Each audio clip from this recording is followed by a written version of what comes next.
Lighting a controlled fire was not always easy. Only 200 years ago, you'd rub a rock on steel to create sparks. Then the stunning discovery that combining certain chemicals can ignite fire. Putting these chemicals on handy little sticks, well, nothing quite matches that.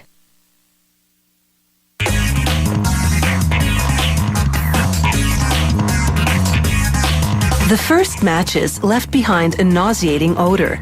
But today, they're safer, and the smell dissipates in seconds. To make matchsticks, this company starts with recycled paperboard, which is inexpensive and thick enough to support the weight of chemicals on one end. A stamping press partially cuts the paper, creating stems. As we see in this view from inside the machine, a die first cuts the stems, and then a blade slices through the sheet widthwise, making strips of 120 stems each.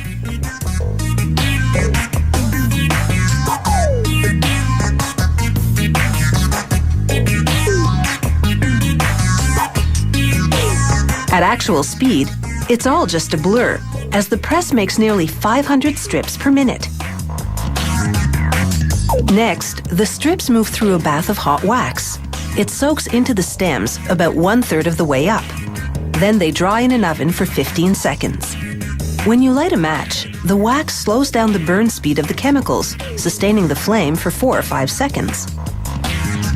Those chemicals are gelatin and silica to bind the chemicals to the stick, potassium chlorate and animal protein glue for oxidation, sulfur to fuel the flame, and 2 fillers.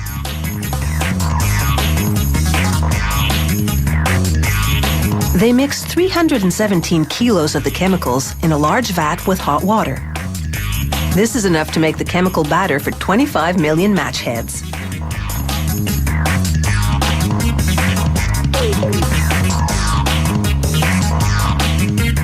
A conveyor runs the matchsticks through the batter to coat their tips.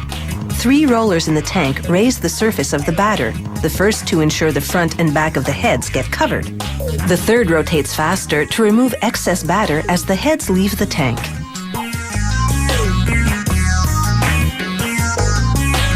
From there, the matchsticks travel a distance of 365 meters while fans air dry them. The factory temperature is a comfortable 22 degrees Celsius, just what's required for the chemicals to dry and harden. These minerals are silica and red phosphorus. Add a little glue and you've got what's called friction, the material in the strip you rub the match against to make the head ignite.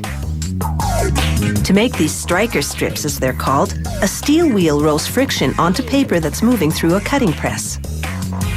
This isn't the same paper from which they make the matchsticks. It's a higher quality, non-recycled paper, suitable for color graphics, because many clients order custom printed matchbook covers.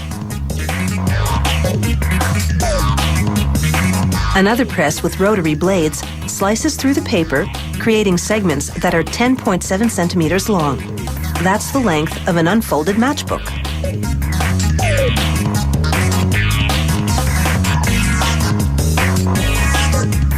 Now, back to the matchsticks.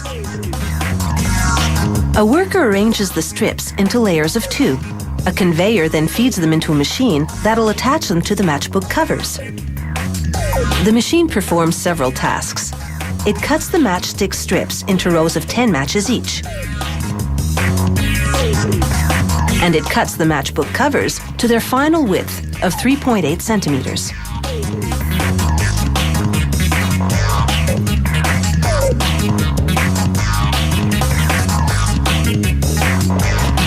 The machine folds the matchbook covers over 2 rows, or 20 matches, then inserts one strong staple through all 4 layers.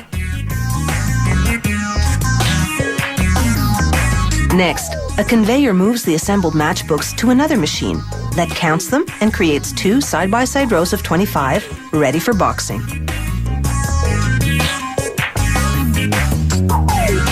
This company also makes its boxes out of recycled paperboard. Each one holds 50 matchbooks and sells for about $1. That's $1 for 1,000 matches, or just a penny to light up 10 times.